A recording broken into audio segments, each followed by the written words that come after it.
I always like to make a simile here, but it's very similar. Like when you have it's very similar when you have a client, for example, from one intermediary, 10 clients of one intermediary, and then you, sorry for the word, screwed up with one of them.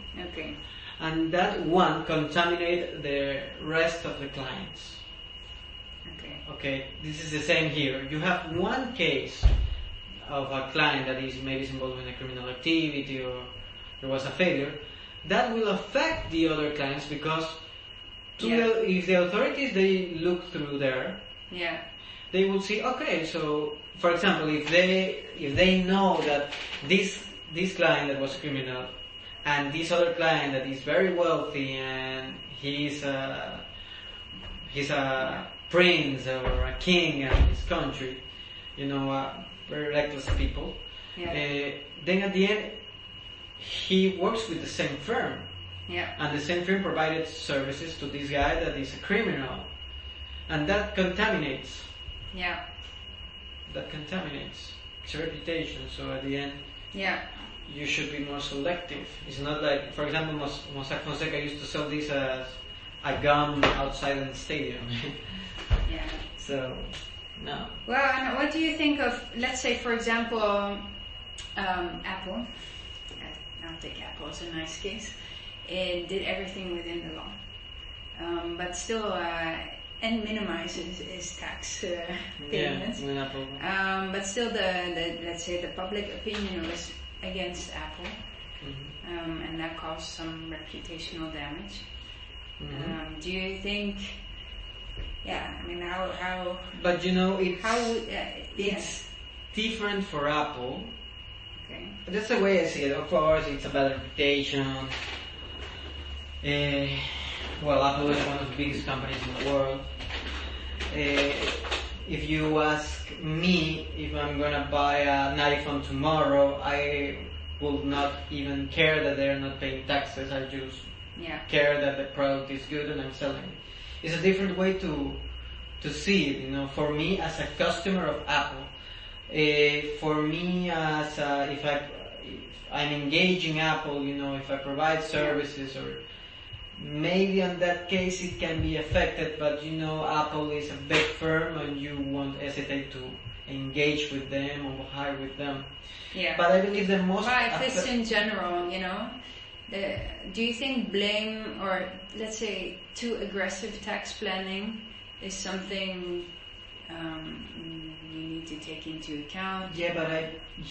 But I think, of course, that will affect the client, but I believe most affected, well, depends on how big you are, because if Starbucks was involved in a very similar way with a Dutch sandwich, but they survived and, well, they were really big, so, but there are some companies that are not that big, that also in being involved in these kind of activities, they will affect them with each, but I believe I prefer to see that on the side of the service provider, of the trust service provider. Okay. That will be more affected, of course, than Apple, because those industries are so big, they have so much power.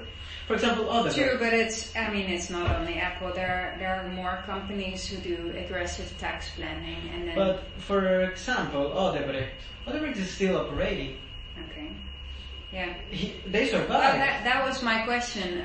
Is it something that you should even take into account that you could get blamed for not paying your fair share? I mean, in the end, you're complying with all the legislation and laws. So, what is your opinion on the? Do you think blame plays a role at all for the day-to-day work of a service provider? Is it something you need to keep in mind, or as long as you comply with the law? It's a difficult question. Yeah, but then you're entering into a gray area. Yeah, exactly. So, I should always keep in mind that, without a doubt. But you're entering in a gray area because you were talking about aggressive tax planning. You were talking about these kind of structures that were not well seen. So at the end, yes, as a service provider, you should keep that in mind. It might be legal, but right now, as the law is, there is a lot of discretion for tax authorities. Okay. So for the government entities, and that discretion actually helps them. It's not like you have to.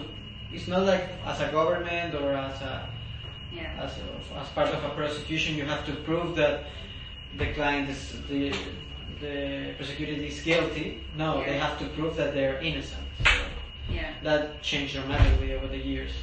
Yeah. And what do you think? What do you consider a fair share? Fair share about what? I know fair share of paying tax. Something to substance. It will be always substance over form. Yeah, and that's a thing that in money laundering is. In money laundering, you know, when you make a transaction, you always see the form, because they're going to show you a little an agreement that is well written, crafted. But at the end, if it has no substance on economic substance, that is difficult to prove, of course, but there are always, you know, if there is an aggressive tax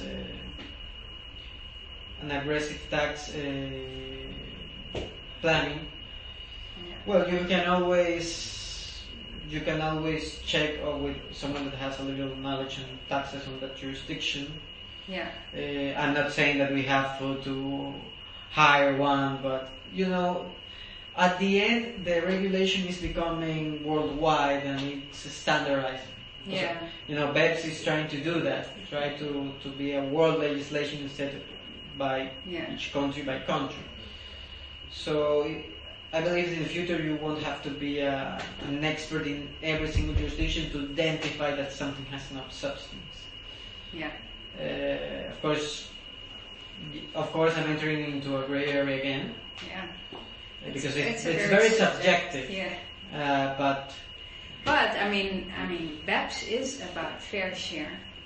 Yes. And it's very subjective, but the OECD is deciding what they consider to be fair. Yeah, like I said, you know, they gave a lot of discretion to authorities at the end. So if you know the governments are giving discretion to the tax authorities or BEPS or the OTCE, why cannot we have that discretion? Why cannot we actually have a subjective opinion about what the client is doing? I mean, it exists. The banks are doing that, so why cannot we? And I believe we're doing it actually as well. But no, you know, it's always about criteria at the end. It's not something that you will learn in a book. Something that also with experience you can learn it, but also with experience, also with just to have a little of criteria and know how these scenarios works, if you can identify it. Well, and then there's also, I think, 2 levels of fair share. You have corporate, on the corporate level, but also like individual people on the street. I mean, it's not like if you don't have a structure, you can't really minimize or you know, do anything about tax planning. Then you just pay. And then who decides for you? The tax authorities. So is that fair? Well, is it fair because they decided it, or you know? Look, previous to this work, I was a tax advisor, so I would advise pay. Okay.